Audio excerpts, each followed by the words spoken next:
मैं लाउडस्पीकर हूँ। मैं पूरी दुनिया को आवाज देता हूँ। मैं भक्ति का जरिया बनता हूँ। मैं शक्ति का भी माध्यम बनता हूँ। चंद लोगों के विचारों को लाखों करोड़ों लोगों तक पहुंचाता हूँ। सारी समस्याओं का समाधान, घोषणाओं को गांव, कस्बों और शहर के कोने कोने तक पहुंचाता हूँ। जो नए निर्देश प्राप्त हुए हैं उनको सभी लोग नोट कर लें। सुबह से शाम तक मस्जिदों की अजान हो या फिर मंदिरों में होने वाली पूजा अर्चना, मैं हर जगह मौजूद रहा क्योंकि मैं लाउडस्पीकर हूँ। मैं सोते हुए को जगा तो नहीं सकता, पर मेरे जरिए कोशिश जरूर होती है। मुझे लगता था कि मैं तो सिर्फ मशीन मात्र हूँ। मैं कभी किसी की सियासत का मुद्दा कैसे बन सकता हूँ? पर मैं गलत था। जब किसी की आवाज दूर तक पहुंचाने की मेरी खासियत का दुरुपयोग शुरू हो गया, जब मेरी ऊंची आवाज शोर बनने लगी, तब मेरे खिलाफ ही कार्रवाई शुरू हो गई।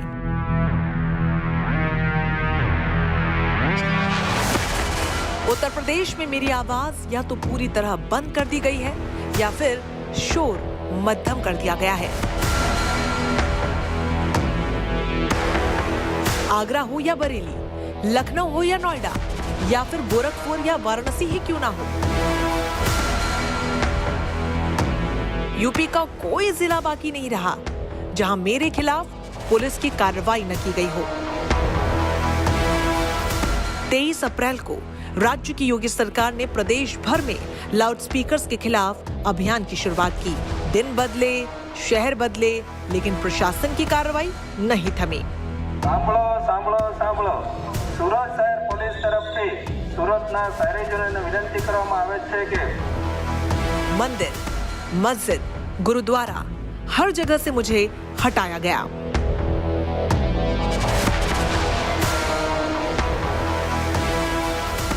मैं लाउडस्पीकर, जिन छज्जों की शान हुआ करता था, वहां मैं विवाद की जड़ बनने लगा था। सियासत भी हुई, पर योगी सरकार के इरादे नहीं बदले।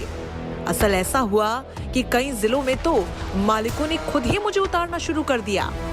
नोएडा, मेरठ और पीलीभीत में हर जगह एक्शन के डर से मुझे उतार दिया गया।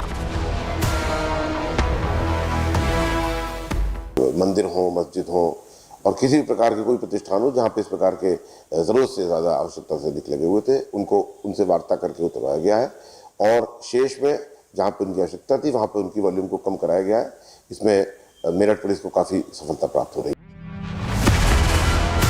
सरकार कहती है कि वो तो कोर्ट के आदेशों का पालन भर कर रही है।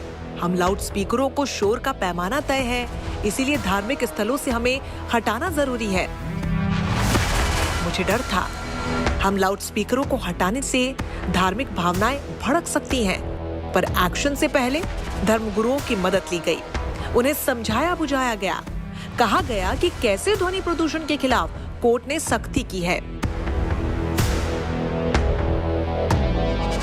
ऑलरेडी लाउड स्पीकर्स हों तो नॉइज पॉल्यूशन एक्ट में ऑलरेडी प्राविधान है और टाइम टू टाइम कोर्ट्स की गाइडलाइंस उसको लेके जारी हुई हैं और उसी के क्रम में शासन द्वारा विगत एक वीक पहले भी इसमें कड़ाई से इसका जो गाइडलाइंस है उसका अनुपालन सुनिश्चित करने के लिए कहा गया है। और ये सभी के लिए, ना कि कोई मंदिर मस्जिद की बात है, ये सभी बिल्डिंग्स, कमर्शियल बिल्डिंग सभी के लिए। मेरे इस्तेमाल को लेकर सबकी अपनी अपनी दलीलें हैं, लेकिन सरकार में बैठे लोगों का संदेश बिल्कुल साफ है कि लोगों को अपनी आस्था के अनुसार धार्मिक प्रथाओं को करने की स्वतंत्रता है। यानी हम लाउडस्पीकर के लिए जगह तो है, हमारे इस्तेमाल की उम्मीद भी बाकी है, पर हमारे शोर का दायरा तय कर दिया गया है। हमारी आवाज परिसर के बाहर न निकल पाए, आसपास के लोगों को परेशानी न हो। सरकार की इस पहल को खुलकर समर्थन मिल रहा है। लाउड स्पीकर होना चाहिए, लेकिन धीमा बजना चाहिए, किसी को आपत्ति ना पड़े। मतलब कोई आदमी जैसे बच्चों की पढ़ाई लिखाई हर चीज का वो है, हल्का साउंड हो, मतलब कि अगले को तकलीफ ना हो, सोने में, बैठने में, कोई भी कार्य करने में जो है धीमा बनना चाहिए। सरकार जो इस पे कार्रवाई कर रही है तो ये सही है। ये इसको आपको लगता है कि धार्मिक स्थानों पर काम भी हो सकता है, क्रिया मतलब जो कार्यक्रम होते हैं वो हो सकते हैं, लेकिन समय उसकी सीमा हो आवाज की? बिल्कुल बिल्कुल, जो एक टाइम होता है रात, और जैसे जो भी एक परमिशन है उसी हिसाब से उसका गवर्नमेंट की रूल के हिसाब से आयोजन होनी चाहिए। और जो हटाया जा रहा है, अगर उसकी आवाज़ ज़्यादा है तो हटाना ही अच्छा है। एक वक्त था जब हमारे मालिक हमें बाजार से खरीद कर लाते थे और अपने छज्जों पर टांग दिया करते थे। फिर शाम से सुबह से शाम तक हमारी आवाज पूरे इलाके में गूंजा करती थी। पुराने सरकारी निर्देशों का नए तरीके से पालन करना ही होगा। बिना प्रशासन की इजाजत के कोई भी हम लाउड स्पीकरों को लाउड नहीं कर पाएगा। हर परिसर के लिए हमारी संख्या तय है, उससे ज्यादा लाउड स्पीकर कहीं दिखे तो अवैध होंगे। यूपी में 23 अप्रैल से शुरू हुए इस अभियान के तहत अब तक सूबे के धार्मिक स्थलों से 45,000 से ज्यादा लाउड स्पीकरों को उतारा जा चुका है, जबकि करीब 58,000 से ज्यादा लाउड स्पीकरों की आवाज कम कर दी गई है। आंकड़ों पर अगर गौर करें तो राजधानी लखनऊ में सबसे ज्यादा 2,395 लाउड स्पीकर हटाए गए। इसके बाद गोरखपुर जोन में 1788, वाराणसी जोन में 1366 और मेरठ जोन में 1204 लाउड स्पीकर उतारे गए। जबकि इसी तरह लखनऊ जोन में सबसे ज्यादा 7,397, फिर बरेली में 6,257 और मेरठ में 5,976 लाउड स्पीकरों की आवाज कम कर उसे तय मानक के अनुसार कर दिया गया। कमोबेश कुछ ऐसी ही कार्रवाई राज्य के बाकी हिस्सों में भी मेरे खिलाफ की गई। उत्तर प्रदेश और महाराष्ट्र से शुरू हुए लाउडस्पीकर के विवाद के बीच में अब उत्तर प्रदेश में इसकी कार्रवाई का असर लगातार दिखाई दे रहा है। 45,000 से ज्यादा लाउडस्पीकर को उतारा गया है, तो वहीं 58,000 से ज्यादा लाउडस्पीकर की आवाज मंदिर, मस्जिद या गुरुद्वारे में कम की गई है। योगी सरकार पूरे एक्शन में है और लगातार इसके आंकड़े सामने आ रहे हैं। वहीं दूसरी तरफ इस कार्रवाई को लेकर के लोगों में भी इस बात की चर्चा है कि लाउडस्पीकर का इस्तेमाल धार्मिक जगह पर हो, लेकिन उसकी आवाज सीमा के अंदर होनी चाहिए। ये आंकड़े इस बात की गवाही हैं कि मेरे खिलाफ शुरू किए गए अभियान को सफल बनाने में यूपी के प्रशासन ने पूरी ताकत झोंक दी है। लेकिन जिस महाराष्ट्र से ये विवाद शुरू हुआ, वहां भी इंसानों की ओर से तय मानकों का उल्लंघन करने पर मेरी आवाज को कम करने में कोई कसर नहीं छोड़ी गई।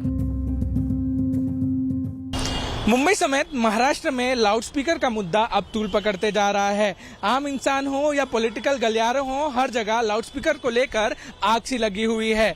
मुंबई की बात करें तो मुंबई में भी अब यूपी की तरह कार्रवाई होना शुरू हो गया है लाउडस्पीकर के। मुंबई पुलिस के सूत्रों के मुताबिक मुंबई में ऐसी कितनी मस्जिद हैं जहां पर अवैध तरीकों से लाउडस्पीकर को लगाया गया है, और जहां पे भी लाउडस्पीकर लगाए गए हैं वहां अब मुंबई पुलिस ने डेसिमल कम करवा दिए हैं। डेसिमल का मतलब ये होता है कि जिस तेजी से लाउडस्पीकर बजते हैं तो उनको उसके वॉल्यूम को थोड़ा सा कम करवा दिया गया है, और बाकी जितनी भी जगहें हैं जहां पर अवैध तरीके से लाउडस्पीकर्स को लगाए गए हैं उन सारी जगहों पे लाउडस्पीकर को बंद करवा दिया गया है। दिन गुजरे, शहर बदले, लेकिन मुझे लेकर विवाद नहीं थमा। और अब महाराष्ट्र और यूपी के बाद मध्य प्रदेश, कर्नाटक, राजस्थान, हरियाणा और उत्तराखंड में भी मेरे खिलाफ आवाज उठने लगी है। कहीं हिंदूवादी संगठन मुझे लेकर ऐतराज जता रहे हैं, तो कहीं सियासत से जुड़े लोग अपनी सहूलियत के हिसाब से मुझे सही और गलत ठहराने में लगे हैं।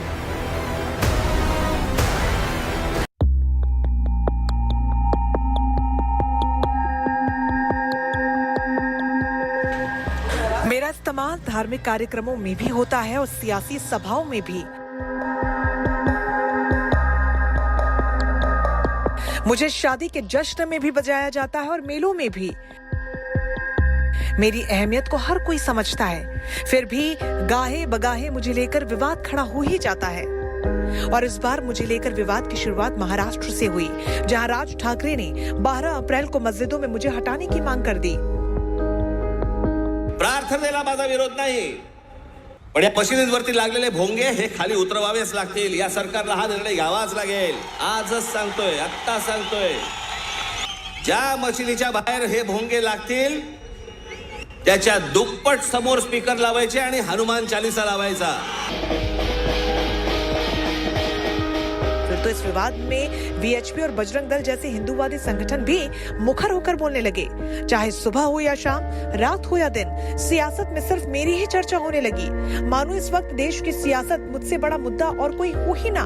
और अब तो मुझ पर बनी एक फिल्म भी रिलीज करने की तैयारी महाराष्ट्र नवनिर्माण सेना निकल ली है, जिसका ट्रेलर भी उसी की ओर से कुछ रोज पहले ही जारी किया जा चुका है। मुझ पर यह फिल्म 2018 में ही बन गई थी, लेकिन उस समय इसे इसीलिए नहीं रिलीज किया गया था क्योंकि उस समय इसे सेंसिटिव माना गया था। मगर अब जब देश के कई राज्यों में मुझे लेकर विवाद पूरे चरम पर है और सियासी बयानबाजी भी हो रही है, तो राज ठाकरे की पार्टी इसे 3 मई को रिलीज करने की बात कह रही है। जो राज साहब कहना चाहते हैं कि लाउड स्पीकर, ये जो सब्जेक्ट है, जिसके ये जो मुद्दा है, ये धार्मिक नहीं सामाजिक है। और कहीं ना कहीं यही मैसेज इस फिल्म से देने की कोशिश डायरेक्टर ने की है, प्रोड्यूसर ने की है। तो हमें लगा क्यों ना हो, राज साहब के विचार लोगों तक पहुंचाने का ये अच्छा माध्यम हो सकता है, इसलिए हमने उसके राइट्स ले लिए और ये 3 मई को हम रिलीज कर रहे हैं। राज्य चुनावी हो या गैर चुनावी, इस वक्त नेताओं की जुबान पर सिर्फ मेरा ही नाम है। कोर्ट के आदेश का हवाला देकर कहीं मेरी आवाज कम की जा रही है, तो कहीं मुझे धार्मिक स्थलों से हटाया जा रहा है। इस कार्रवाई पर हर राजनीतिक दल अपने सियासी नफा नुकसान के हिसाब से बयान देने में पीछे नहीं है। निश्चित रूप में हमें देर रात में या सुबह लाउड स्पीकर से जहां लोगों को ध्वनि विस्तारक यंत्र के माध्यम से उनके कान का पर्दा भी कई लोगों का उसके कारण बड़ा असर होता है। आप स्वयं इसके भुक्तभोगी होते रहते हो, उनके हमारे बहुत तो भुक्तभोगी होते हैं, इसलिए उस पर पूरी तरह से सरकार का नियम है, कानून के तहत हमें देर रात में लाउड स्पीकर का उपयोग नहीं करना चाहिए। बीजेपी के पास गवर्नेंस का कोई मॉडल तो है नहीं, सारी वो अपनी रिस्पॉन्सिबिलिटी राज्यों के हवाले करना चाहती है। आप सिर्फ लोगों को पोलराइज करके डिवाइड एंड रूल की नीति से कितने दिन राज करोगे? महाराष्ट्र से यूपी तक, बिहार से बंगाल तक, कर्नाटक से उत्तराखंड तक मुझसे जुड़े विवाद में नए किरदार हर रोज जुड़ते जा रहे हैं और सब ने अपनी सहूलियत के हिसाब से मेरा इस्तेमाल भी किया। लेकिन विवाद बढ़ा तो हर कोई मुझसे दूरी बनाने लगा। मगर एक बात तो साफ है कि मुझे लेकर विवाद पहले भी हुए हैं और सियासत भी हुई है। हर बार मुझे ही आगे कर राजनेताओं ने अपना सियासी हित साधा है।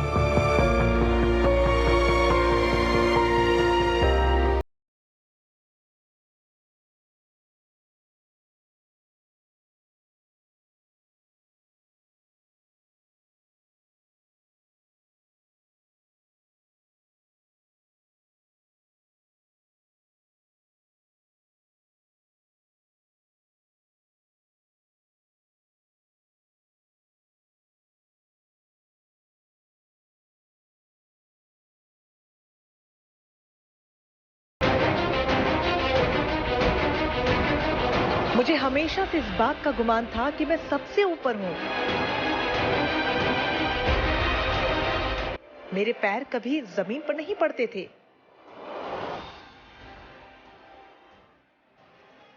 मंदिर हो, मस्जिद हो, कोई मीनार हो, गुरुद्वारा हो या फिर किसी का घर ही क्यों ना हो, सदैव ही मैं सबसे ऊपर यानी कि छतों और छज्जों पर ही नजर आया। मुझे अपनी ताकत का भी एहसास था, आवाज की वो ताकत जिसे कई गुना बढ़ाकर मैं उसे दूर दूर तक पहुंचा सकता था। मंदिर, मस्जिद, गुरुद्वारे से तो मेरा अटूट नाता रहा ही। राजनीति में भी मेरी पैठ कमजोर नहीं थी। चुनाव के दौरान तो मेरे भाव भी बढ़ जाते थे। नेताओं की सही गलत बातों को भी मैंने जनता तक खूब पहुंचाया। लोकतंत्र में अटूट विश्वास रहा, कभी किसी को सेवा देने से मना नहीं किया, चाहे वो नेता छोटा हो या बड़ा हो, सबका साथ दिया। लेकिन मैंने ये कभी नहीं सोचा था कि एक दिन ऐसा भी आएगा, मंदिरों, मस्जिदों, गुरुद्वारों और घरों की छतों पर टंगने वाला मैं जमीन पर आ जाऊंगा।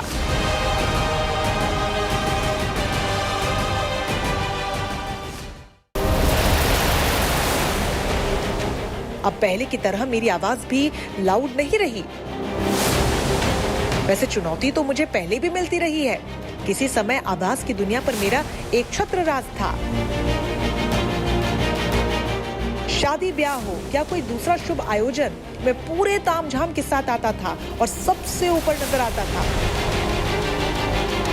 लेकिन समय के साथ कंपटीशन बढ़ गया।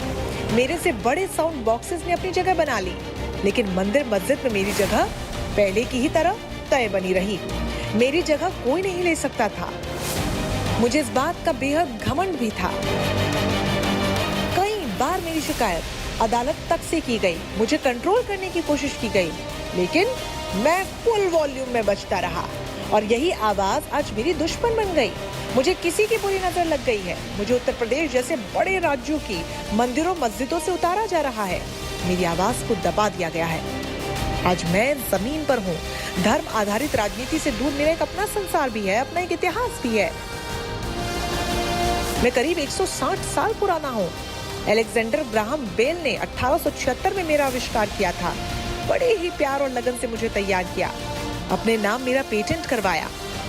समय के साथ मैंने अपना स्वरूप भी बदला। समय समय पर मुझे मॉडिफाई किया गया। रंग रूप के साथ आवाज पहुंचाने की ताकत भी बढ़ती चली गई। मस्जिद से मेरी पहली मुलाकात 1936 में हुई। सिंगापुर की सुल्तान मस्जिद में मुझे जगह मिली। कुछ लोगों ने पहली मुलाकात में ही मेरा विरोध भी किया, लेकिन मेरे पक्ष के लोगों ने तर्क दिया कि शहर में शोर बढ़ रहा है, अजान की आवाज ज्यादा लोगों तक नहीं पहुंच रही, और इसी के दम पर मैंने अपनी स्थिति मजबूत कर ली। मस्जिदों में जगह मिलने के बाद मैंने अपना दायरा बढ़ाया। मंदिरों के साथ भी कोई भेदभाव नहीं किया। हर जगह शान से बजने लगा। लेकिन समय समय पर मेरे पर कतरने के लिए अलग अलग देशों में कायदे कानून बने। Netherlands, Germany, Switzerland, France, Britain, Austria, Norway और बेल्जियम जैसे देशों में मेरे जरिए अजान की इजाजत तो दे दी गई, लेकिन आवाज तय कर दी गई। कहीं कहीं मेरे ऊपर बैन भी लगा दिया गया। इजराइल में मेरा वजूद तो है, लेकिन आराम के समय मैं शोर नहीं करता। सऊदी अरब में मुझे लेकर कड़े नियम हैं, और अब दुनिया के सबसे बड़े लोकतांत्रिक देश यानी कि भारत में भी मेरी ताकत को सीमित कर दिया गया है। कई जगह से मुझे उतार दिया गया। वैसे जिंदगी में उतार चढ़ाव तो लगे ही रहते हैं, और सबसे बड़ा उदाहरण बुलडोजर का ही है। कल तक जो बुलडोजर डिमांड में नहीं था, आज उसकी ताकत दुनिया देख रही है। कहते हैं दिन फिरते हैं। मैं भी इसी उम्मीद के साथ जीता रहूंगा कि एक बार फिर फर्श से अर्श तक का सफर तय करूंगा, सबसे ऊपर नजर आऊंगा। Bureau report, good news today.